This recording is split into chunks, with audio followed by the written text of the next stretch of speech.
The night started in a way that felt familiar. I was standing near the sideboard in my parents' dining room, straightening the cuff of my shirt, listening to forks touch china and ice settle in glasses. My mother had chosen the same cream candles she always used for family dinners, and the room smelled faintly like roast chicken, red wine, and furniture polish. Nothing looked unusual. That was probably why what happened next landed so cleanly. My father stood at the head of the table with his glass raised and smiled the smile he used for guests. He thanked everyone for coming. He mentioned my older brother first, then my younger sister. He spoke about loyalty, discipline, family. Then he looked in my direction and said, very evenly, "I'm proud of all my children. Some of us just turned out stronger than others." A few people gave that quiet, uncomfortable laugh people use when they are hoping a sentence was less cruel than it sounded. I didn't say anything. I didn't even move much. I just set my glass down carefully beside my plate and kept my face still. By then, I had spent most of my adult life learning how to sit inside moments like that without making them bigger. What caught me off guard was not what he said. It was the envelope in my coat pocket. It had been there for 3 days. Thick paper, private lab return address, still sealed. I remember pressing my thumb against the edge of it through the fabric, just to make sure it was still there, as if that piece of paper had more weight than the room did. It probably did. I stayed through the rest of the toast. I even nodded once when someone at the far end of the table spoke to me about traffic coming in from Baltimore. Then I excused myself, walked out through the side hall, took my coat from the brass hook by the mudroom door, and left without interrupting anybody. No one stopped me. That part stayed with me longer than my father's words. At the hotel, I hung my jacket over the desk chair and turned on the lamp by the bed. The room was quiet in that clean, anonymous way hotels often are. There was a folded laundry bag in the closet, a sealed paper cup near the sink. The hum of the air unit came and went every few minutes. I sat on the edge of the mattress and looked at the envelope again, but I still didn't open it. Instead, I thought about how I got there. My name is Owen Mercer. I'm 34, and I work in corporate risk for an investment firm in Chicago. Most of my days are spent reading things closely, noticing gaps, checking what people say against what they sign. It suits me. I like order. I like paper trails. I like knowing where something stands before I put my name near it. None of that helped much with my father. He lived outside Annapolis in the same large brick house where my brother and sister still moved around like they belonged without effort. My father, Richard Mercer, built a regional construction business from scratch and spoke about it the way some men speak about faith. He respected outcomes, control, and people who looked steady under pressure. My older brother, Daniel, had that quality naturally. My younger sister, Claire, knew how to keep the room soft around sharp people. They both fit. I never quite did. That never came down to one dramatic event. It was more ordinary than that, which, in some ways, made it harder to explain. When I was 10, Daniel got to ride with my father to a Navy football game. I stayed home because I had a piano recital rehearsal that afternoon. My father said it without looking at me. "Your brother knows how to spend a Saturday." When I was 16, I brought home an academic award and left it on the kitchen counter by the fruit bowl, thinking maybe he would ask about it. He looked at the certificate once, opened the refrigerator, and asked if someone had moved the mustard. When I graduated from Northwestern, he came to the ceremony, sat through the name readings, shook my hand outside in the parking lot, and said, "Now try doing something that matters in the real world." He wasn't loud. That was the thing. He rarely raised his voice. He just had a clean, efficient way of reducing a person while keeping his own shirt cuffs neat. My mother, Elaine, moved through all of it quietly. She was gentle with me in the way careful people often are. She would bring tea to the den if I was working late during visits home. She would ask if I had eaten. She touched my shoulder sometimes when she passed behind my chair. But she never interrupted him. Not once. She had spent too many years learning how to survive the shape of that house. Claire still called me more than anyone else did. Daniel called when there was something practical to discuss. My father called almost never. So when I drove in for his birthday dinner that week, it was not because I expected warmth. I came because of a phone call I had gotten months earlier from a man I didn't know. He had asked one odd question, paused, and then told me something about a date, a city, and my mother's graduate program that he should not have known. He sounded nervous, like someone who had carried a fact too long and finally set it down in the wrong place. After that call, I ordered a DNA test. At first I told myself it was curiosity, Then I told myself it was nothing. Then the results came back incomplete, and I stopped pretending that was enough. So I did what I usually do when something doesn't line up. I checked again. That second report was now sitting inside the envelope on the hotel desk, unopened, waiting for me to decide whether I wanted a clearer life or simply the old one with the edges left blurry. I took off my watch and set it beside the lamp. Then I sat there for a long time. Around midnight, my phone buzzed once. It was a text from my mother. "Did you leave because of your father?" I read it twice. Then I put the phone face down. And then I noticed there was a voicemail too, from a number I didn't recognize. I let the voicemail sit there for a minute before I played it. The man on the message spoke slowly, like he had rehearsed the opening and still wasn't sure he had earned the right to say it. "Owen, my name is Thomas Vale. I'm sorry to contact you this way. I believe there are some things you should know. Not tonight, maybe, but soon. I'll be in Maryland through the weekend if you decide you want to talk." Then he left a number and nothing else. No pressure, no explanation, just a calm voice and a gap where the truth should have been. I listened to it twice, then set the phone down and looked at the envelope again. The room had gone very still. I could hear someone in the hallway rolling a suitcase over the carpet, then a door opening and closing 2 rooms down. That was it. I stood, crossed to the desk, and put my hand on the envelope, but I still didn't open it. I wasn't avoiding information. I was trying to control sequence. That mattered to me. In my line of work, order changes what facts mean. If I opened the report first, then spoke to this man, I would hear everything through the report. If I spoke to him first, then opened the report, I might hear something useful before the paper narrowed it. So I waited. The next morning I woke early, before sunrise. The hotel coffee was thin and too hot. I stood by the window with the cup in my hand and looked out at the wet parking lot below. It had rained overnight. Everything looked washed down and slightly colorless. At 7:15, my mother called.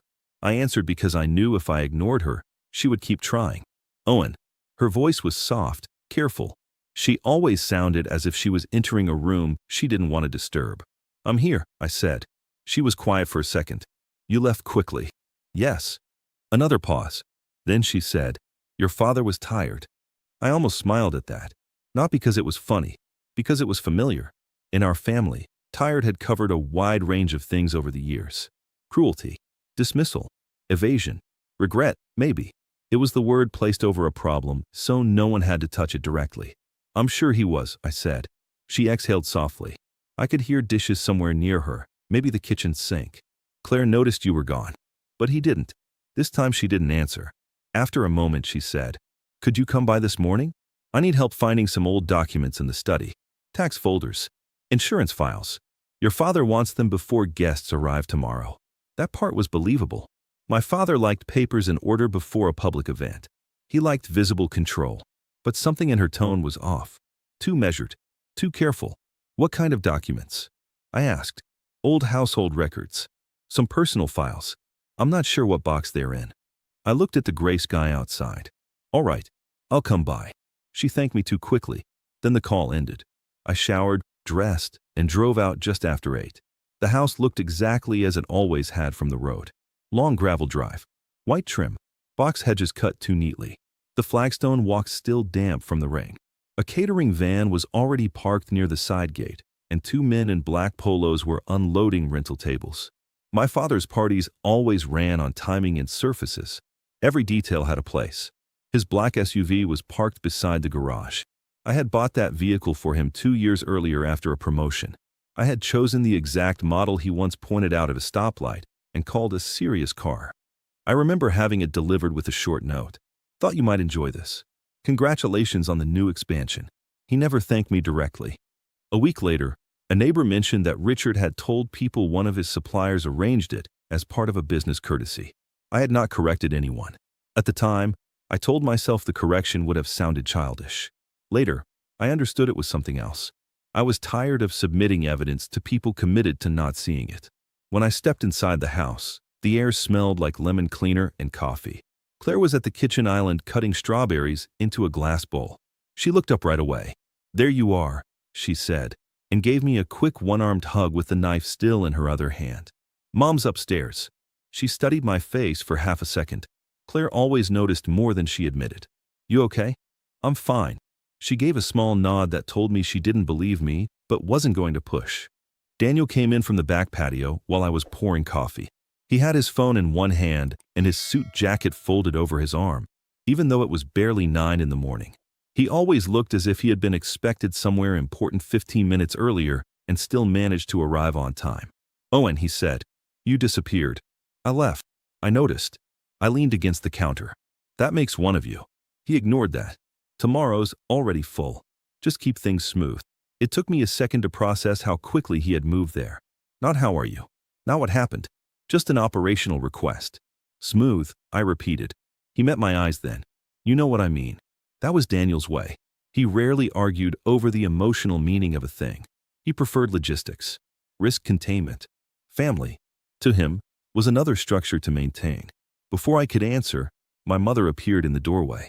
She was wearing a light blue sweater and holding a ring of old brass keys in one hand. Her face looked composed, but her shoulders were tighter than usual. "Owen, could you come with me?" I followed her upstairs to the study. The room had hardly changed in 20 years. Dark wood shelves, green-shaded desk lamp, leather chair by the window, the faint smell of paper and cedar. My father kept records the way some people keep relics. Everything labeled, everything filed. His sense of order was one of the few things about him I trusted completely. My mother closed the door behind us, then crossed to the built-in cabinets near the far wall. "The household files should be in one of these lower drawers," she said. She handed me the keys, but her hand lingered for just a second. I looked at her. What am I actually here for? She turned toward the desk and straightened a stack of stationery that didn't need straightening.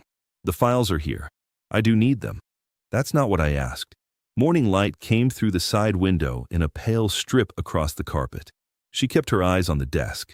"Finally," she said, "there are things in this room your father never expected you to look at closely." I didn't answer right away. Then I set the coffee cup down on the side table and said, "Do you want me to find something, or do you want me to discover it?" Her face changed at that, very slightly, but enough. She sat down in the chair by the desk, as if her knees had gone uncertain beneath her. I should have handled this years ago. I stayed where I was. She looked up at me then, and for the first time in a long time, she seemed less like my mother and more like a tired person trying to choose between honesty and damage. "When you were a baby," she said, "I thought time would solve what fear started. I was wrong." The words landed cleanly. No explanation yet, just shape. I asked, "Does he know?" She closed her eyes for a moment. "Yes." Not "I think so." Not "maybe." Yes. The room got very quiet after that. I walked to the cabinet, inserted the first key, and opened the lower drawer. Inside were suspended folders arranged by year. Tax returns, property records, insurance declarations, trust paperwork. Exactly the kind of things my father would keep within arm's reach. I pulled the folders out one at a time and stacked them on the carpet. "Which year?" I asked. She stood slowly. "Around the year before you were born. Maybe the year after." I found the older files in the second drawer, then a smaller metal lockbox behind them. Plain, gray, no label. I held it up. "This?" She didn't answer with words. She just gave one small nod. The brass ring had a short key on the end that fit the box. When I opened it, the first thing I saw was a bundle of letters tied with faded ribbon. Under that were hospital billing records, a few photographs, and a manila envelope with my mother's maiden name written across the front in block letters. My fingertips went cold. I set the box on the rug and unfolded the first letter. It was dated 35 years earlier. The handwriting was neat, careful, and unfamiliar. A man was writing to my mother from Columbus. He mentioned a campus apartment, a missed call, and one line that made everything else in the room move backward. "If the baby is mine, I want to do what is right." I read that sentence twice, then once more. Behind me, my mother sat down again. I didn't ask whether she wanted to explain. I was past that. Instead, I kept reading. There were 6 letters in total, all from the same man. Thomas Vale, engineering faculty at Ohio State. The dates matched the months before and after my birth. One letter asked if I had been delivered safely. Another asked why his calls had stopped being returned. Another said he understood if she had chosen stability, but he hoped the child would not grow up feeling unwanted because of an adult decision. That line stayed with me, not because it was poetic, because it was precise. It sounded like someone trying to name a risk before it became a life. I placed the letters in a neat stack beside the lockbox and looked at the hospital records next. My mother's name, delivery dates, insurance entries, one billing adjustment signed under my father's company plan 3 weeks after I was born. So that was how the structure had been built. Not by accident, by paperwork. Across from me, my mother said quietly, "Richard said if we stayed married, the matter would never be discussed again." I kept my eyes on the papers. "And what did you say?" Her voice thinned. I said yes. I nodded once. I'm not sure she expected that reaction. But by then anger would have been messy, and I wasn't ready for messy. Not yet. I was organizing. I put the letters back in date order. Then I opened the manila envelope. Inside was a copy of my birth certificate, an early amended insurance form, and one more folded sheet. A typed memo from a law office. Short, clinical. It referenced paternity, confidentiality, and preservation of family reputation. No names in the main body, just initials. But the signature at the bottom belonged to the senior partner of the same law firm my father still used. I felt something shift then, not emotionally, structurally. Until that moment, I had been living inside suspicion and tone and memory. After that, I was dealing with records, dates, systems, decisions that had passed through desks and signatures and locked drawers. That is a different kind of truth. My mother wiped at her eyes and said, "I never wanted him to treat you the way he did." I looked at her then, really looked at her. "I believe that," I said. "But you let him." She lowered her head. Neither of us spoke for a while. From downstairs, I could hear Claire laughing at something one of the caterers said. A cabinet door closed. The ordinary sound of a house preparing for guests. It made the room feel even stranger. I checked the timestamps on the letters again. Then I took out my phone and photographed each page, each record, each signature, careful to keep the edges visible. Full page first, detail second. Standard habit. My mother watched me do it. "You always document things," she said. "Yes," I said, "because memory moves." Then I returned everything to the box except the typed memo. That one I kept in my hand a little longer. At the bottom, beneath the date and firm letterhead, there was a handwritten notation in blue ink. "Proceed quietly. Child will remain in household. No further action unless challenged." I read it once. Then I put the paper down flat on the desk and took one more photo.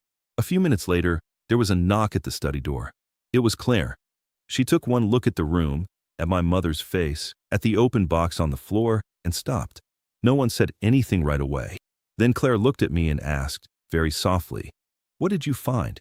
Claire stood in the doorway for a moment before she stepped inside. She didn't rush. She never did. Claire had always moved through tense rooms the way someone moves through shallow water, slow enough not to disturb the surface too much. Her eyes went from the open lockbox on the rug to the letters stacked beside it, then to the paper on the desk that I had just photographed. "What did you find?" she asked. I rested my hand lightly on the desk. "Records," I said. That answer seemed to settle something in her.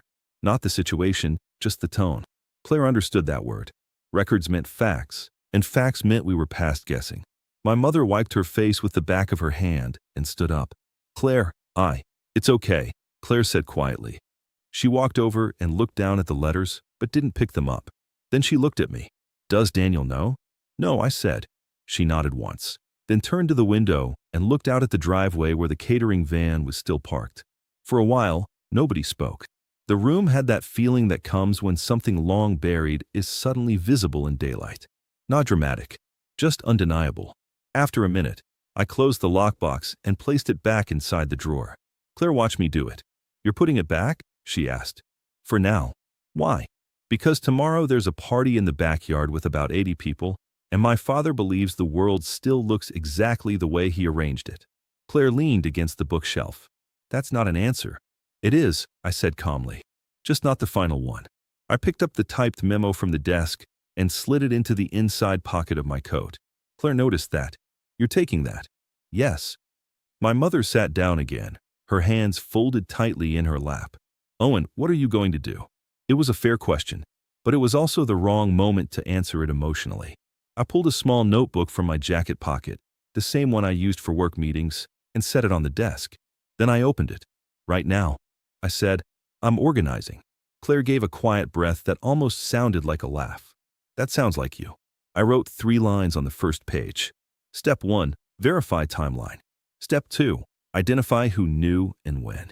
Step 3. Decide where truth belongs. I didn't explain the steps. I didn't need to. They were for me. Then I closed the notebook. My mother watched the whole thing carefully. "You're not angry," she said. "I'm not loud," I corrected gently. "Those are different things." Downstairs, I heard Daniel's voice calling for someone to help move chairs onto the patio. Claire glanced toward the hallway. "He'll come up eventually." "That's fine." She crossed her arms. "If he finds out before you decide what you're doing, I know." Claire looked at me for another second, then nodded slowly.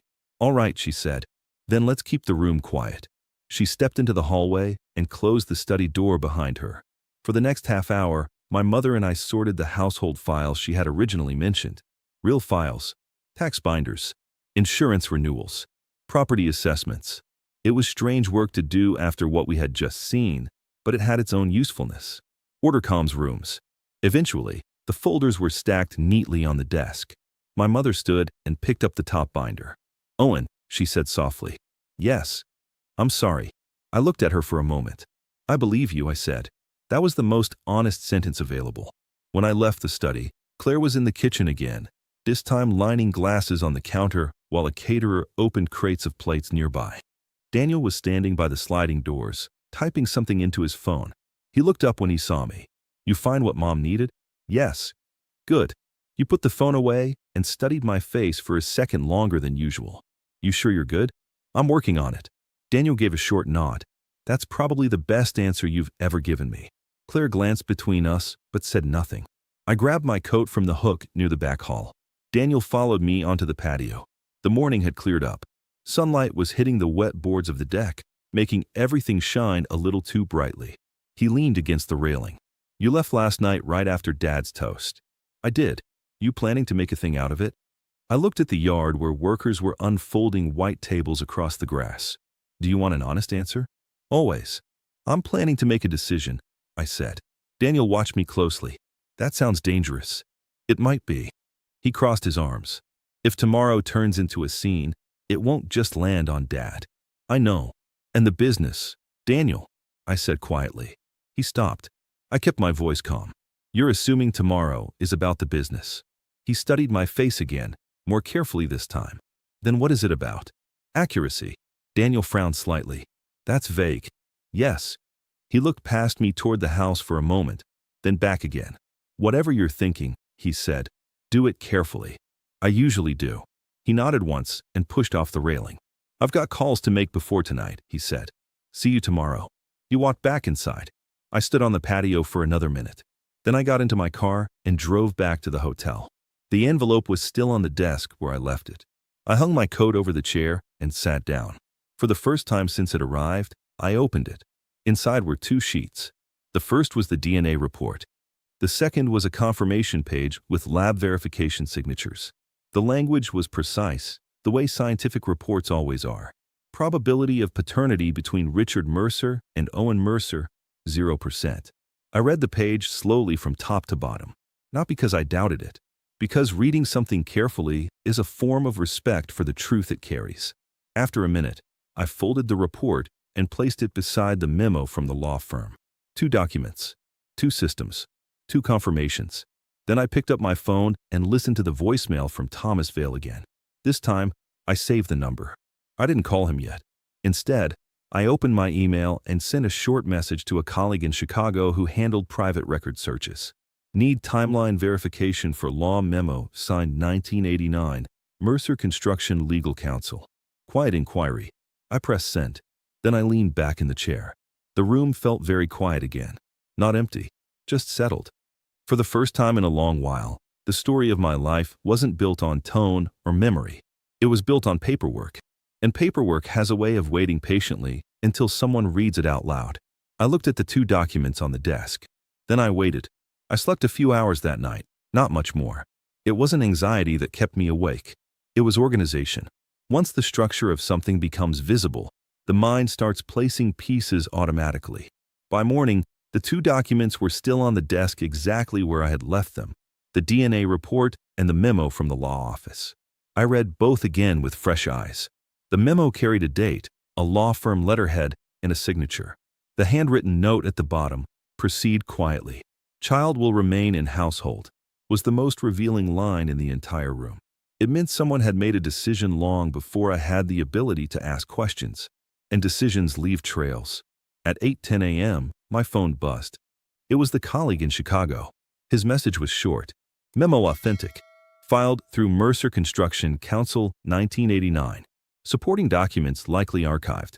Quiet review possible if needed. That was enough. Verification completed. Step 1 finished. I closed the message and sat still for a moment. Then I moved to step 2. I called the number from the voicemail. The man answered after 2 rings. Thomas Vale. His voice sounded exactly like it had on the message, steady, thoughtful, slightly cautious. "This is Owen Mercer." There was a small pause, then a quiet exhale. "I'm glad you called. I listened to your message," I said. "I wasn't sure if you would. I wanted to hear your voice before opening the envelope." That seemed to land with him. He didn't speak for a few seconds.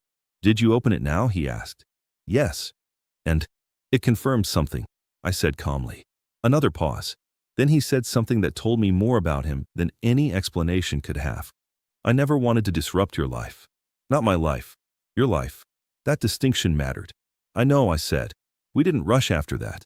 He told me he had taught engineering for most of his career, that he had written letters when my mother stopped answering calls, that he eventually stopped because he believed she had chosen a different life, and he didn't want to damage it further. Years later, he said, "I searched your name once." "Why?" "Because people wonder about things they can't finish." I understood that. "You left a voicemail yesterday," I said. "Why now?" "I learned your father was hosting a public retirement event this weekend," he said. "It made me realize time passes quickly." "Did my mother contact you?" "No." "Then how did you know where to find me?" A small breath came through the phone. "Your name appeared in an investment conference article. You used your middle initial. That helped." I made a quiet note of that. Engineers notice patterns. "Mr. Vale," I said. "Thomas is fine." "All right. Thomas." "Yes." "I'm not ready to have a father." He answered without hesitation. I didn't call to become one. That was the most honest sentence anyone had offered me about the situation. We spoke another 10 minutes. Nothing emotional, just information. He confirmed dates that matched the letters I had seen in the lockbox. He confirmed that he had never spoken with my father. He confirmed that the last letter he sent was returned unopened. When the call ended, I placed the phone face down on the desk. Step 2 was almost complete. There was one more person who needed to confirm something. I called Claire. She answered immediately. "You sound awake," she said. "I am." "You didn't sleep." "A little." She was quiet for a moment. "Owen, are you okay?" "I'm clear," I said. That seemed to reassure her. "What are you doing today?" she asked. "Working." She gave a soft laugh. "Of course you are." "Claire," I said gently, "did Dad ever talk about me when I wasn't in the room?" She hesitated. "Yes." "What did he say?" Her voice dropped slightly. "He said you didn't understand loyalty." "Anything else?" "Sometimes he called you the variable." I wrote that phrase down in the notebook beside me. Variable. That word fit my father's way of thinking. A system runs smoothly when variables are controlled. "What about Daniel?" I asked. "He knows something," she said carefully. "Not everything, but enough to know there's history." I closed the notebook. "That helps." "What are you planning?" she asked. "Order." Meaning I'm not interested in a scene. She seemed relieved by that. "Good. I'm interested in accuracy." Claire didn't respond immediately. Finally, she said, "That sounds like the calmest, dangerous sentence I've ever heard." I almost smiled. By early afternoon, the estate was already shifting into event mode. Tents had been raised across the lawn. White cloth tables lined a garden path. Staff were carrying trays through the back doors. I arrived an hour before the official start. No one stopped me at the entrance. In fact, 2 of the catering staff nodded politely as I walked past them, assuming I was part of the event team. I let that assumption remain. Inside, the house smelled like polished wood and citrus cleaner again. Daniel was standing in the study speaking quietly with the family attorney, Mr. Aldridge. I paused outside the door long enough to hear one sentence. "All documentation is secure," the attorney said. Daniel noticed me first. "Owen." Mr. Aldridge turned and gave a polite nod. "Good afternoon." I stepped into the room calmly. "Mr. Aldridge," I said, "I believe we've met." "Yes," he said carefully. "Several years ago." I took the memo from my coat pocket and placed it on the desk between us. "Would you confirm that signature?" His eyes moved down to the page. For a brief moment, the room went very quiet. Then he said, slowly, "Yes, that is from our office." Daniel looked from the paper to me. "What is this?" I answered evenly. "A document that explains a few things." Daniel frowned. "Explain them." "Not yet." He studied my face, searching for something. "You're choosing timing," he said. Yes. That was the strategic shift. Emotion had already passed through the room days earlier. Now the situation belonged to sequence. Step 3 was approaching. And sequence matters. Outside the window, guests were beginning to arrive. Cars rolled slowly down the gravel drive. Laughter carried across the lawn. Glassware clinked as staff arranged trays on white linen. The event had begun. Inside the study, the three of us stood around a single sheet of paper that had waited 34 years to be read in the right room. Daniel finally spoke. "What happens next?" I placed the memo back in my coat pocket. Then I answered calmly. "Now we listen." And then I walked out to the garden. The backyard looked exactly the way my father liked it. White tent, gold-trimmed banners, tall cocktail tables arranged in neat rows across the lawn. A stage had been set up near the old oak tree where my sister and I used to hang swings when we were kids. Servers moved through the crowd with quiet efficiency, offering glasses of champagne and small plates of food. Laughter floated easily between groups of guests. From a distance, it looked like a celebration of a long and successful life. I stood near the edge of the garden for a few minutes and watched the room the way I watch conference rooms during negotiations, quietly, without drawing attention. Claire was speaking with a group near the patio doors. She smiled often, but I could see the way her shoulders were slightly tense. Daniel was circulating through the crowd with the attorney beside him, shaking hands, nodding, keeping everything moving forward. And my father stood near the stage with two former business partners, his posture relaxed, his hand resting lightly on the back of a chair as he spoke. He looked exactly like the man everyone believed him to be. I walked toward the stage. No one stopped me. A few people nodded politely as I passed. One older guest even said, "Excuse me, young man," assuming I worked for the event staff. I reached the stage just as the host of the evening tapped the microphone. "Ladies and gentlemen," he said warmly, "if we could have your attention." The conversation softened. My father stepped forward and adjusted the microphone slightly. He looked comfortable there. That was his environment, rooms where people waited for him to speak. He thanked everyone for coming. He spoke about the early days of the company, about building something with discipline and patience. He spoke about family. Then he called Daniel up beside him. "This," he said with a small smile, "is my son Daniel Mercer, the man who will carry the Mercer name into the future." The crowd applauded. Daniel shook his father's hand and stood beside him, composed and professional. I remained near the edge of the stage, just outside the spotlight. My father continued speaking for another minute. Then he lifted his glass slightly. "Family," he said, "the strongest structure a man can build." The applause began again. That was the moment. I stepped forward. Not quickly, just enough that the host noticed me. He hesitated, unsure if I was meant to be there. My father looked down from the stage and saw me standing beside the steps. For the first time that evening, his expression changed. Not dramatically, just a tightening around the eyes. I walked up the small set of stairs. No one tried to stop me. Daniel watched me carefully. I nodded once to the host and spoke quietly enough that the microphone didn't pick it up. "May I say something?" The host looked toward my father. My father studied me for a long second. Then he said into the microphone, with a thin smile, "Of course. My other son has something to add." The crowd turned toward me. I didn't take the microphone right away. Instead, I stood beside the podium and looked out across the lawn. 80 or so guests, business associates, old family friends, neighbors, people who believed they understood the Mercer family. I finally reached for the microphone. "My name is Owen Mercer," I said. My voice sounded calm through the speakers. "I appreciate everyone being here tonight. I won't take much of your time." No one spoke. The lawn had gone very quiet. I placed one hand lightly on the edge of the podium. "My father spoke about family a moment ago," I continued. "About structures. About building things that last." I paused briefly.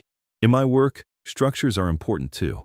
We spend a lot of time verifying the strength of things that look solid from the outside. My father didn't move. Daniel stood very still beside him. I reached into my coat pocket and removed the folded memo from the law firm. "I recently came across a document. I said. A record from a law office dated 34 years ago. The attorney near the front of the crowd shifted slightly when he saw the paper. I won't read the entire document, I said. It's mostly legal language. A small breeze moved through the tent, rustling the banners. But there is one handwritten line that explains something important. I unfolded the page carefully. Then I read it exactly as it appeared. Proceed quietly. Child will remain in household. No further action unless challenged. The words hung in the air. Several people glanced toward my father. I folded the paper again. This document, I said calmly, refers to me. No one in the audience spoke. My father's jaw had tightened slightly. Daniel's expression remained controlled. I continued. For most of my life, I assumed certain things about my place in this family. Recently, I verified those assumptions through a DNA test. I reached into my other pocket and held up the folded report. I won't go through the technical details, I said. The conclusion is very simple. I looked toward my father. Richard Mercer is not my biological father. A ripple moved through the crowd. Not loud, just the sound of people adjusting their understanding all at once. I placed the DNA report beside the memo on the podium. This isn't a surprise to everyone involved, I said quietly. Some people knew many years ago. I didn't look at my mother. I didn't need to. Then I turned slightly toward my father. I'm not here to argue about it, I said. My voice remained steady. I'm here to acknowledge the truth. My father stepped closer to the microphone. Owen, he said sharply, this is not the time or place. I nodded. You're right. That surprised him. He paused. Then I continued speaking into the microphone. It's not the time for arguments. I placed my hand lightly on the papers again. It's simply the time for accuracy. The crowd remained silent. My father looked at me with an expression I had rarely seen on his face. Uncertainty. For decades, he had controlled the narrative of every room he stood in. Tonight, he was no longer the only one holding the documents. I stepped slightly away from the microphone and faced him directly. I'm not asking you for anything, I said quietly enough that only those near the stage could hear clearly. I'm defining what is true. Daniel spoke for the first time. Owen, he said evenly, what do you want to happen here? I turned toward him. Nothing dramatic. I picked up the memo and the DNA report and folded them carefully. I simply want the structure to match the blueprint. The wind moved through the tent again. My father looked out at the crowd, then back at me. For a long moment, he didn't speak. Then he said one sentence into the microphone. This conversation will continue privately. I gave a small nod. That's reasonable. Then I stepped down from the stage. The crowd remained quiet as I walked across the lawn toward the garden gate. Behind me, I could hear the host attempting to guide the evening back toward its original program. But the structure of the night had already shifted, and everyone there knew it. I reached the gravel drive and stopped beside my car. Then I waited. I didn't start the car right away. The gravel driveway was quiet compared to the lawn behind me. The sound of the party still carried through the trees, muffled voices, a burst of polite laughter, the clink of glasses. I leaned against the side of the car and waited. About 5 minutes later, I heard footsteps on the gravel. Daniel approached first. My father followed a few steps behind him. Neither of them looked hurried. Daniel stopped a few feet away from me, hands in his coat pockets. My father remained standing slightly back, his posture straight, the same posture he used in boardrooms. For a moment, none of us spoke. Then Daniel said, "You handled that more calmly than I expected." "I wasn't interested in spectacle," I said. "That's clear." My father stepped closer. The outdoor lights from the house cast a soft glow across the driveway, and for the first time that evening, he looked older than he had on the stage. "You chose an audience," he said. "I chose witnesses." His eyes narrowed slightly. "That distinction matters to you." "Yes." Daniel glanced between us. "Let's keep this simple," he said. "Owen, you've established the facts. What do you want to do with them?" That was the same question he had asked earlier in the day. This time I answered it directly. "I'm not pursuing anything." My father looked surprised. "Not financially," I clarified. "Not legally. Not publicly beyond what's already happened tonight." Daniel studied my face carefully. "You're walking away." "I'm reorganizing," I said. My father folded his arms. "You expect me to thank you for restraint?" No, the air between us settled again. Finally my father spoke, his voice quieter than it had been on the stage. "I gave you my name. I gave you a home." I nodded once. "That's true.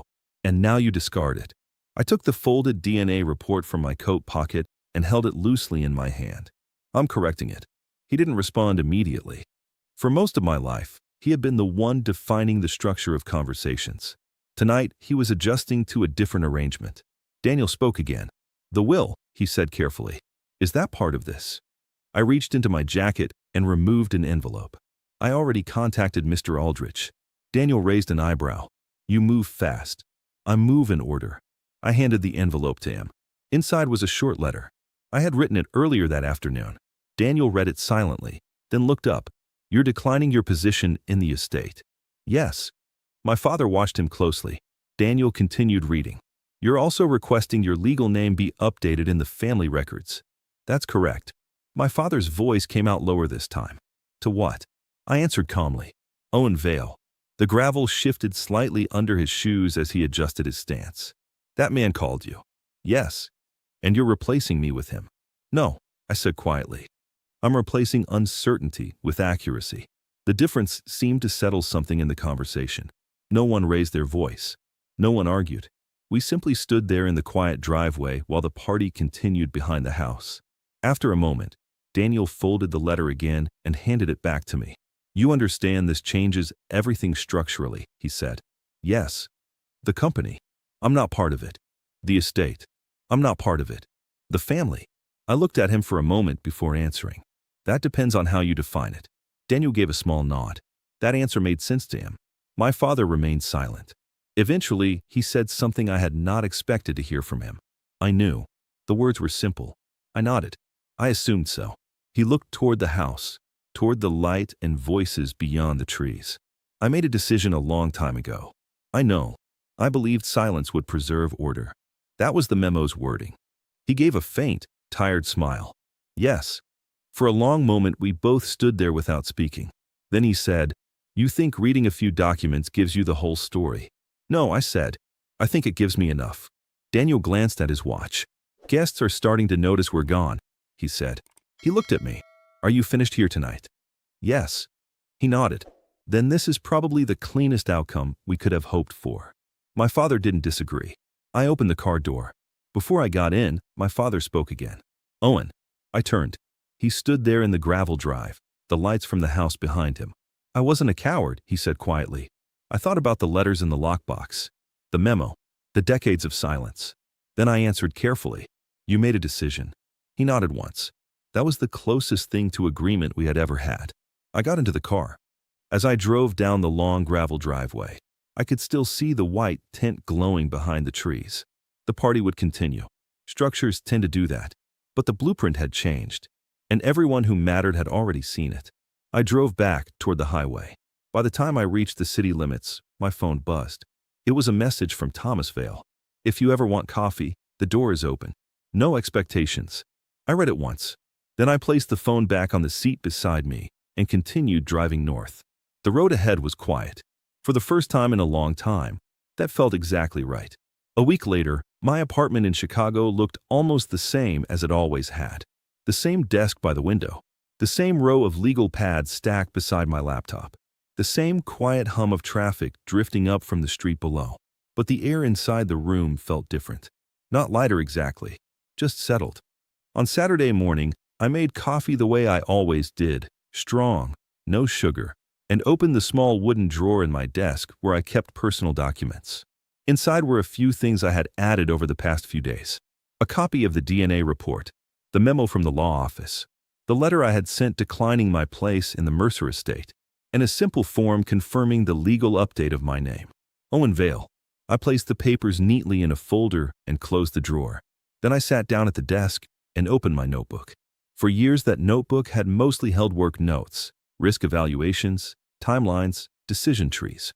But the first page still carried the 3 steps I had written the morning everything shifted. Step 1, verify timeline. Step 2, identify who knew and when. Step 3, decide where truth belongs. All 3 were complete. I drew a quiet line beneath them and closed the notebook. The phone rang a few minutes later. It was Claire. "Are you home?" she asked. "Yes." "How's the city treating you?" Calmly. She laughed softly. "That sounds like the Owen I know." We spoke for a few minutes about ordinary things, her work, a charity event she was organizing, the way our mother had started walking every morning again. Then Claire said something that told me she had been thinking about the same things I had. Daniel told me you handled the whole situation better than anyone expected. That's generous. He said the structure held. That was Daniel's language. I'm glad, I said. Claire paused. Dad hasn't said much since that night. That doesn't surprise me. But he did read the documents. I leaned back in the chair. That's enough. We sat quietly on the phone for a moment. Then she said something softer. You're still my brother, you know. I smiled slightly. Definitions can expand. She seemed satisfied with that. When the call ended, I stood up and walked to the kitchen. The apartment was quiet. Sunlight was coming through the window over the sink, catching the steam rising from the coffee mug I had left there. I rinsed the cup, wiped the counter, and placed the mug back on the rack to dry. Simple things. Order has a way of returning through small routines. Later that afternoon, I went for a walk along the lake. The air was cool and steady, the kind of weather that makes people slow down without realizing it. A few families were sitting on benches. Someone nearby was reading a newspaper. A dog barked once somewhere down the path.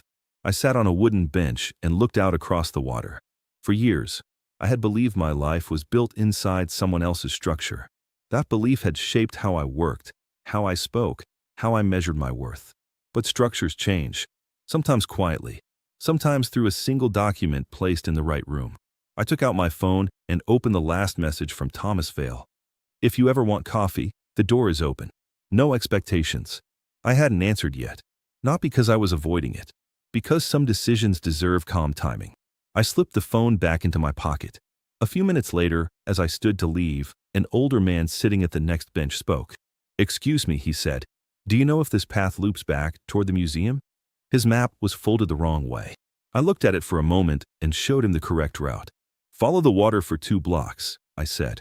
Then turn left near the fountain. He nodded gratefully. Thank you. I wasn't sure. No problem. He walked off in the right direction. As I headed back toward my apartment, I realized something simple. For the first time in a long while, my life felt like it belonged exactly where it was.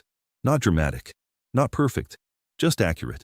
When I got home, I placed my keys in the bowl by the door, straightened the papers on my desk, and sat down again by the window. The city moved steadily outside. Somewhere out there were more people trying to understand where they belonged, trying to make sense of stories that didn't quite line up with the facts. Sometimes all it takes is someone willing to look closely at the documents. And sometimes those stories find their way to me. But that's a conversation for another day. If you stayed with me through this story, thank you. If you found something in it that felt familiar, I'd appreciate it if you left a like and subscribe to the channel. And if you feel like sharing something small about where you're listening from, tell me your city and what time it is where you are right now. I always enjoy seeing how far these stories travel. In a moment, 2 other stories that people have been talking about will appear on your screen. You're welcome to stay and listen. For now, I'm going to make another cup of coffee and enjoy the quiet.